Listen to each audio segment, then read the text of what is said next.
Hola, hola, bienvenidos a Big Left en el nombre del Padre, del Hijo y del Espíritu Santo. Amén. Hoy voy a dar lectura a este libro, algunas páginas de Sebastián Izquierdo, que es Política, Táctica, Ensayos de Táctica, Estrategia y Teoría. Es un libro que no tiene desperdicio. Todas las páginas son interesantísimas, pero como estamos en redes sociales y el otro celular que tengo que puede hacer videos más largos está con un problema. Tengo este celular viejo que tiene problemas de luz, etc.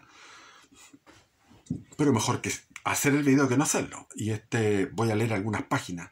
Tengo un límite de 33 minutos. Así que de ahí, cuando esté avisándome que estoy cercano a que el video se corta, voy a hacer otro video con número 2 de otro tema. Y así voy a ir haciendo videos de media hora porque este libro no tiene desperdicio, como les digo. Antes de eso quería comentarles que en la televisión me informé que el señor José Antonio Kast estuvo en una reunión de la Internacional Fascista de los ultraderechas. ¿Y qué hace José Antonio Kast donde está la comillas ultraderecha? ¿Qué hace ahí? El que se robó la película fue Milei. Y está Santiago Abascal, que es el líder de Vox, que es un tipo extraordinario. ¿Y qué hace ahí José Antonio Kast? ¿Qué ínfula se da? Y más encima dice que acusa al presidente Boric de ser un transvesti político. Boric no es transvesti. Boric es un tipo que es fiel, 100% fiel a su ideología y a su fe y a su pasión, y lo hace estupendamente bien. Y todos sabemos que esas volteretas que se manda son simplemente mentiras, y él mismo sabe que y todos sabemos que son para la cámara, para la galería centrista del país. Entonces, el verdadero transvesti político es el señor Kast, porque Kast se plegó a la revolución al querer hacer una constitución de un Estado socialista de derechos, etcétera, etcétera, etcétera. Afortunadamente, nosotros le dijimos no a la constitución facha, que no de facha, no tenía nada esa constitución.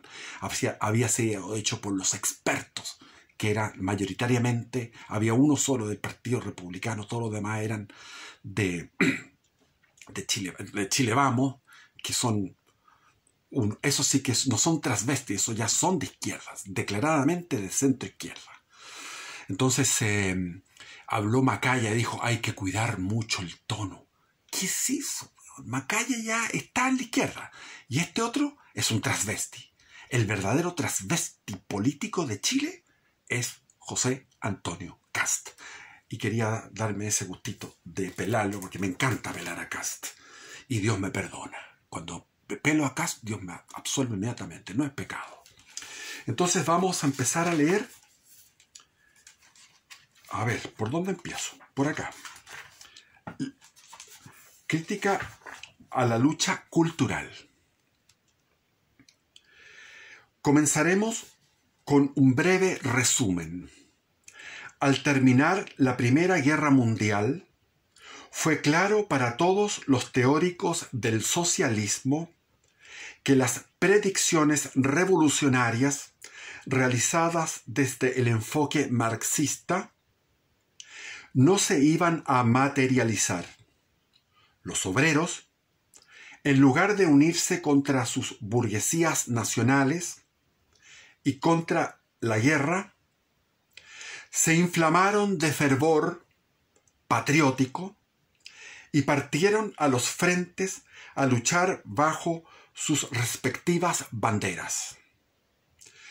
¿Por qué los obreros no actuaron acorde a sus condiciones materiales?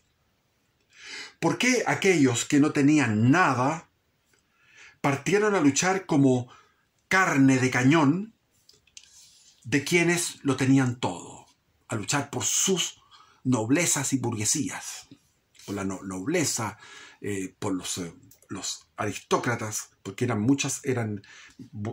monarquías absolutas, como la de Alemania, del Reich alemán, Guillermo II, el imperio austrohúngaro, con Francisco José, perdón, y después el zar de Rusia, Nicolás II.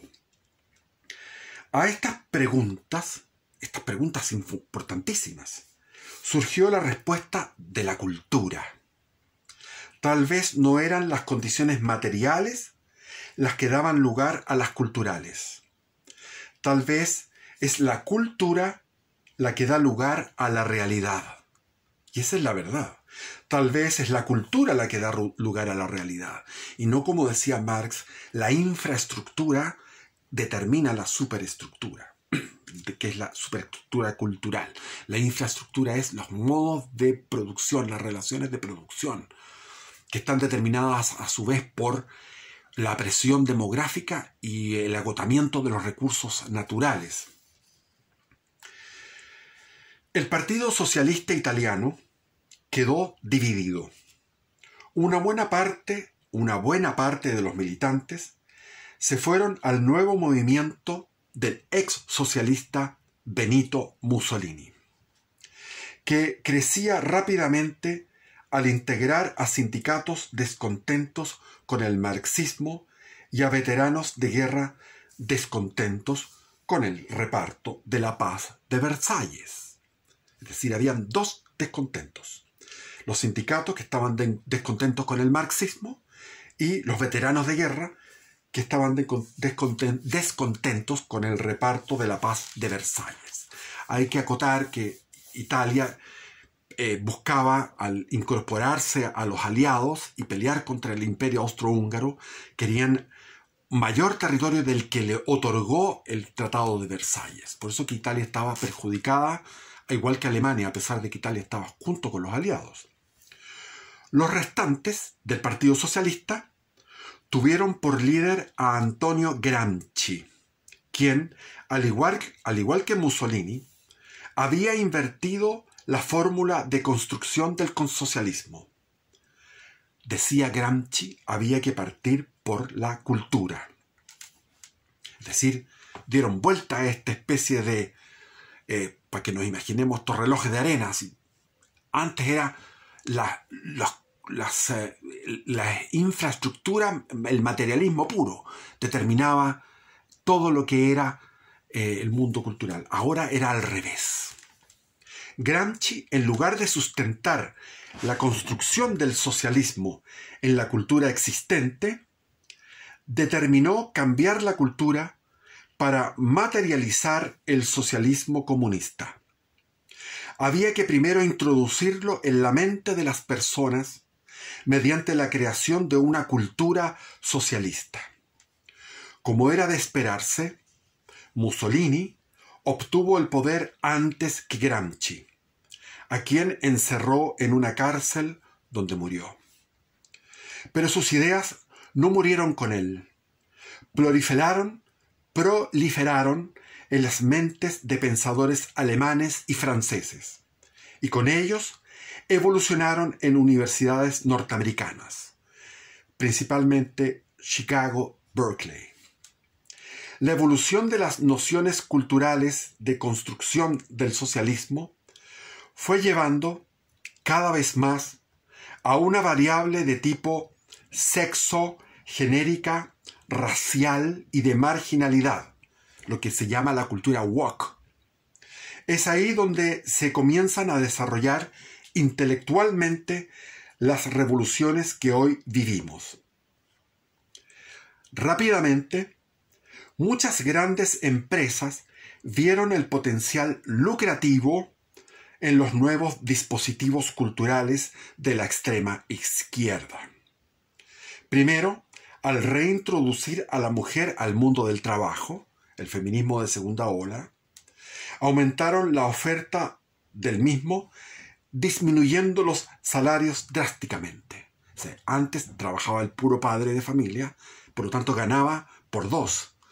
Después, cuando se incorpora la mujer al trabajo, ayudada por la píldora anticonceptiva, en ese momento ya el salario se divide por dos, ya disminuye a la mitad.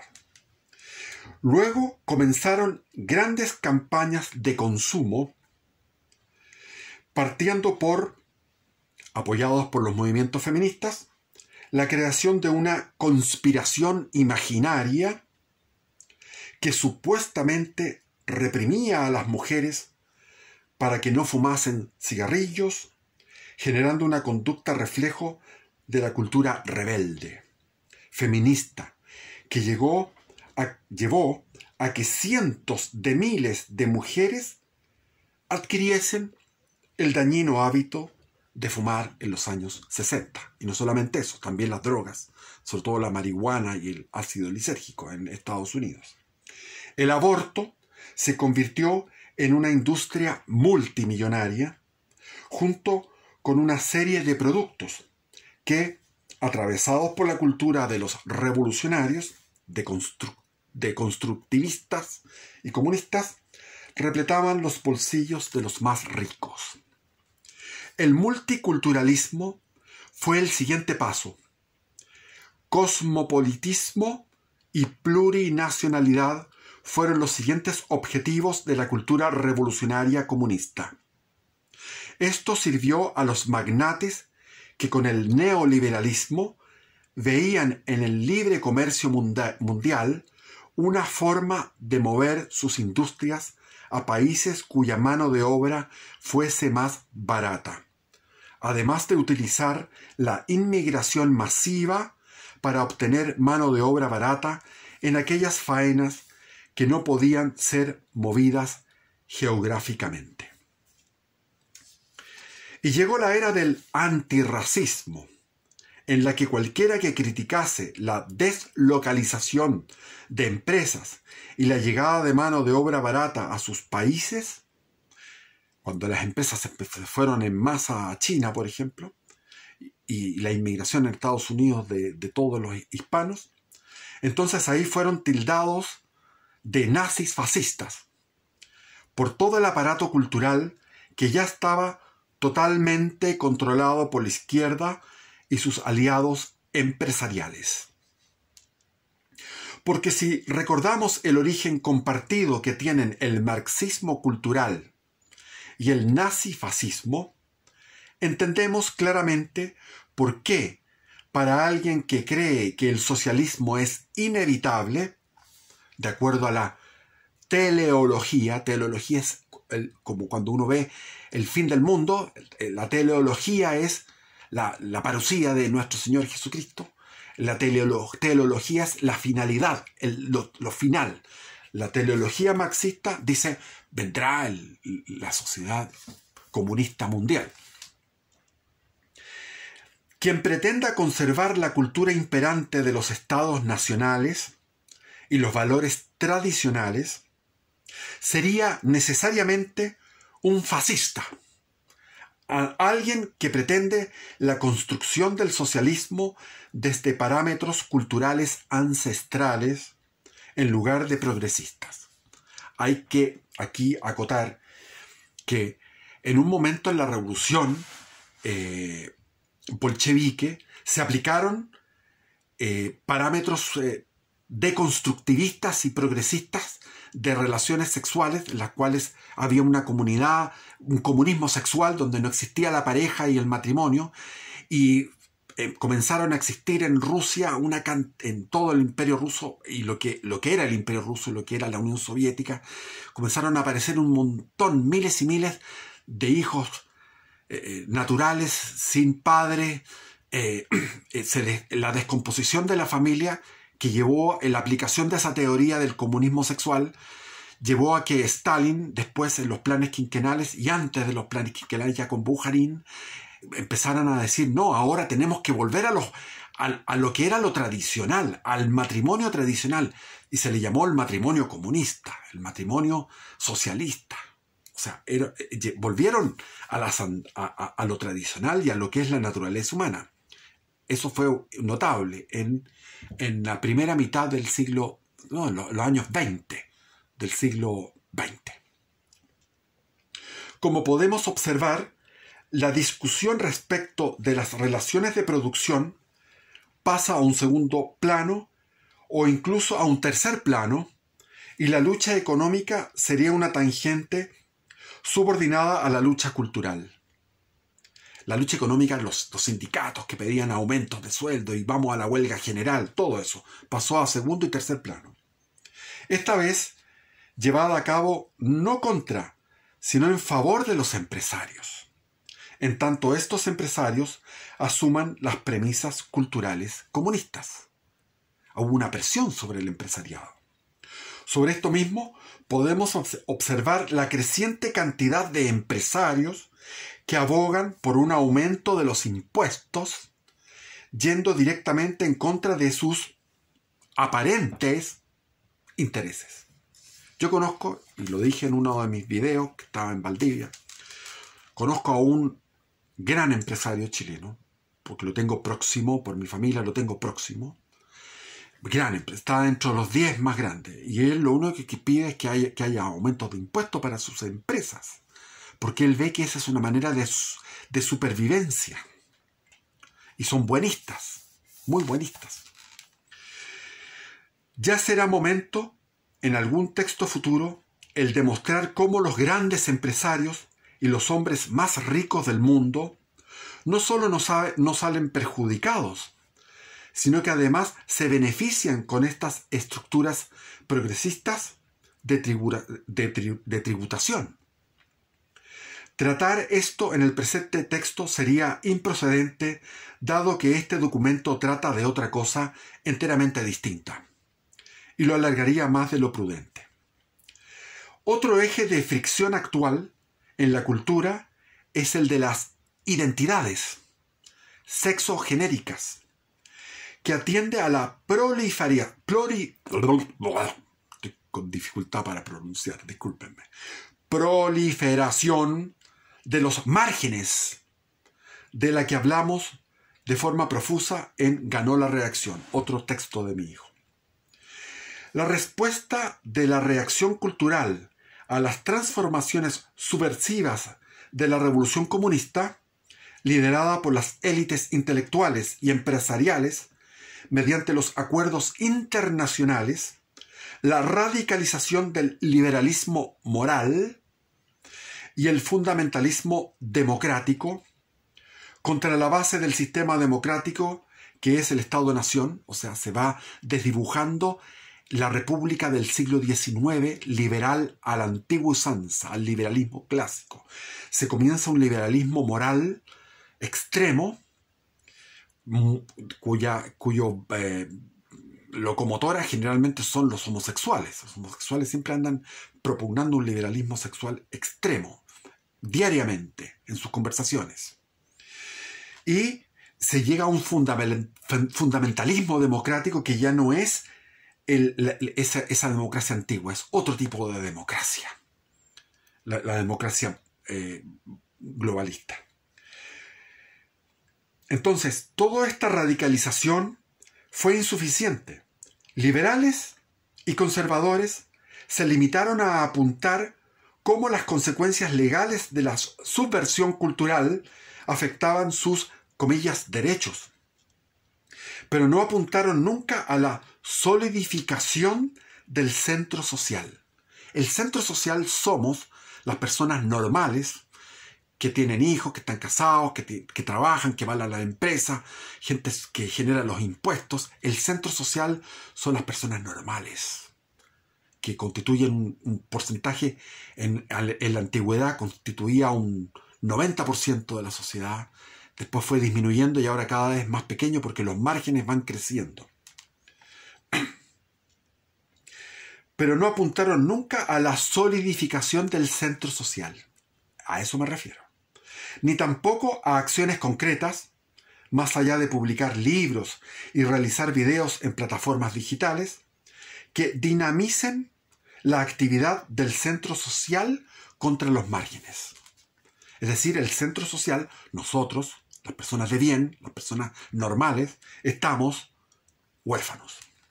La lucha cultural llevada adelante por la izquierda en los últimos años no es meramente una colección de influencias mediáticas en la conciencia de las masas, sino que se basa e integra en los colectivos de todo tipo que, mediante la acción, van cambiando las mentalidades, no solo las de quienes los rodean y observan, sino también las suyas propias. Es que la izquierda radical no ha apuntado a la cultura como lo ha hecho la reacción conservadora y liberal, la llamada nueva derecha. No se limitaron con acaparar algunas cátedras universitarias, los escaparates de las librerías, los guiones de las películas, las letras de las canciones y los cargos en los organismos internacionales. La izquierda radical ha llevado su cultura a la acción, con colectivos que organizan asambleas, talleres, manifestaciones, movimientos sociales y toda clase de reuniones y mítines. La revolución cultural de la izquierda no se contenta únicamente con disputar espacios culturales, como lo ha hecho la nueva derecha, sino que actúa y en su accionar va moldeando sus ideas, aprende y desarrolla. Esa es la clave de su éxito, así como fue el éxito del leninismo hace poco más de un siglo. Es la doctrina de Jean-Baptiste Vico, que la tomó Marx. La teoría se enriquece con la práctica se enriquece con la teoría. Entonces hay que ejercitar la musculatura de la acción política para así poder ir desarrollando una mejor teoría, una mejor estrategia, una mejor táctica y una mejor estrategia política, pero que va de mano de la praxis, de la práctica. Entonces, los movimientos sociales de la extrema izquierda, de la izquierda deconstructivista, fueron más allá de copar los espacios que tienen copados, sino que fueron al accionar político. Primero hay que apuntar que los marxistas clásicos, que siguen el esquema marxista-leninista de la revolución bolchevique, acusan a esta izquierda cultural de liberal. Incluso Yaitul decía de hippies. Y razón no les falta. El problema es que lo liberal no le quita lo comunista. La CIA y otros organismos gubernamentales de los Estados Unidos participaron activamente en la creación de la nueva izquierda cultural en los años 60, junto con magnates, como ya hemos apuntado, para contrastar la enorme, comillas, libertad del mundo capitalista frente a la, comillas, opresión del mundo comunista durante la Guerra Fría. Segundo, por lo expresado en el punto primero, los bandos reaccionarios de esta revolución cultural, mayormente liberales y conservadores, que son a su vez una forma de liberalismo moderado, que suspiran por el liberalismo del siglo XIX, el primer liberalismo, no han podido ni podrán esbozar un discurso contrarrevolucionario de vanguardia en lo cultural. ¿Por qué? Porque al compartir premisas ideológicas idénticas, que se llama liberalismo, la lucha cultural entre conservadores liberales y entre progresistas y comunistas no es más que una pantomima, una parodia de combate. Y es lo que vemos en la televisión a diario, en el Congreso, en la Cámara de Diputados y Diputadas, en la Cámara de Senadores y Senadoras. Porque los unos no pueden rebatir los verdaderos fundamentos de los otros. Porque no hay una crítica a la raíz. No hay una crítica ideológica a la raíz, que sí lo tiene este libro. Tercero, que el factor desintegrante propio del liberalismo político y jurídico, esto lo incluye a todos, desde el Partido Republicano hasta el comunista, es la herramienta principal para transformar la proliferación de los márgenes sociales en acción revolucionaria concreta, como ya ocurrió en el 2019 en Chile, y seguirá ocurriendo en todo el mundo en las próximas décadas.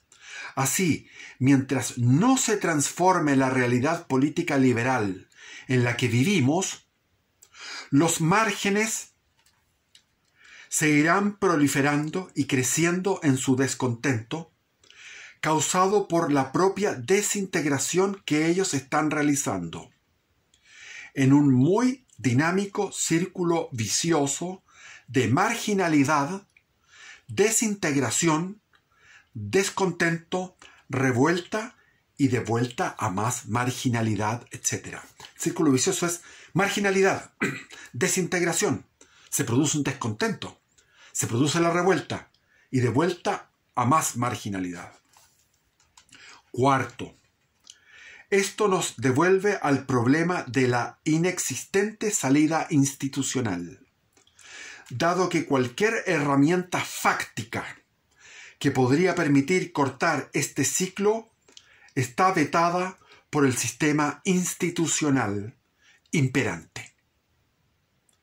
Cualquier solución que realice un gobierno, grupos de civiles, de uniformados o cualquier otro tipo de organización tendría que necesariamente violar la telaraña de acuerdos internacionales de los últimos 60 años.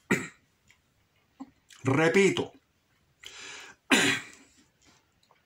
esto nos devuelve al problema de la inexistente salida institucional, dado que cualquier herramienta fáctica que podría permitir cortar este ciclo está vetada por el sistema institucional imperante. Cualquier solución que realice un gobierno, grupos de civiles, de uniformados o cualquier otro tipo de organización, tendría que necesariamente violar la telaraña de acuerdos internacionales de los últimos 60 años.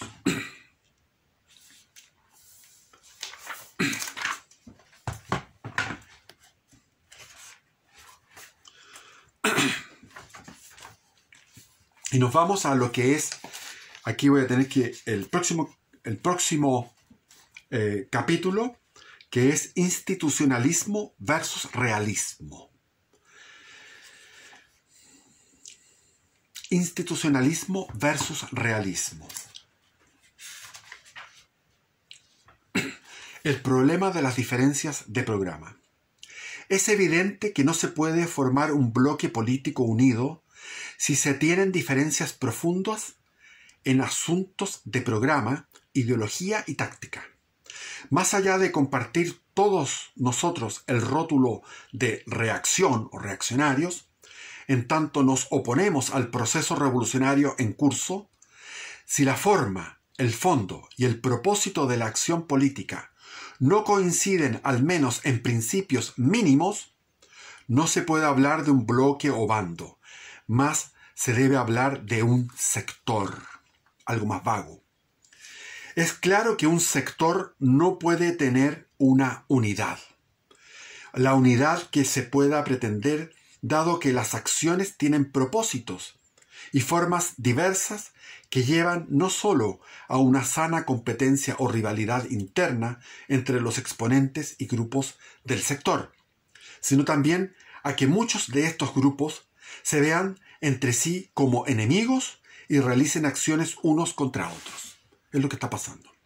La división radical que existe en la derecha extraparlamentaria y la derecha representada políticamente. Estamos huérfanos nosotros como derecha. No tenemos representantes a los cuales votar en la próxima elección de alcaldes, por ejemplo. Para lograr la soñada unidad del sector, en tanto tal cosa pueda llegar a ser posible, se requiere de alianzas explícitas, mesas de trabajo conjuntas y la fijación de objetivos comunes que tengan como centro la detención y el debilitamiento de la revolución en curso. Primero, entonces, debe haber un consenso respecto del contenido de la revolución en curso, es decir, del contenido concreto de las transformaciones económicas, políticas y sociales pretendidas por el enemigo, y de las tácticas y métodos de estos enemigos. A continuación, es perentorio que todos los grupos de esta unificación renuncien a la parte de sus programas que sea similar, equivalente, o que guarde algún grado de parecido con los enemigos, con la de los enemigos, erradicando también toda alusión a estos temas en su discurso. Por último, se debe consensuar un programa común de objetivos mínimos que no solo sea capaz de detener la revolución, sino que además pueda responder a las demandas existentes en la población respecto de los problemas del sistema político y económico, de forma muchísimo más satisfactoria que el programa del enemigo revolucionario, tanto en el campo de su aplicación práctica como en el discurso, en el debate y en la retórica dialéctica cotidiana de nuestras bases, diseñando también aquellos significantes vacíos que sean necesarios para nutrir nuestro programa a nivel de la propaganda y de la agitación callejera. El significante vacío del estallido antisocial del año 19, octubre, fue dignidad. Era un significante vacío, dignidad. Estos puntos no son posibles actualmente por los conflictos de visión respecto de la táctica que impiden que grupos de mayor número tomen en serio a grupos más pequeños en su número de integrantes. Los grupos más pequeños generalmente son los más activos y la actividad de los grupos pequeños, que es mucho más significante como actividad, choca con esos grupos moderados, grandes, que están asentados en la inercia. Los grupos numerosos tienden a pensar que la revolución se puede parar con actividades meramente mediáticas y electorales, los votópatas, mientras que los de menor número tienen tácticas más relacionadas con la acción política. Sí, señor lector, usted ya se había puesto a pensar por qué este autor ha señalado grupos de tamaño insignificante en los capítulos anteriores, e incluso se había tomado la molestia de describirlos. La respuesta es bastante simple. Los grupos de pequeño e insignificante tamaño son los de acción política más significante, siendo los más numerosos los libertarios, los republicanos, por ejemplo, los libertarios republicanos, los que cuentan con pocas acciones políticas concretas a sus espaldas y con menos intención de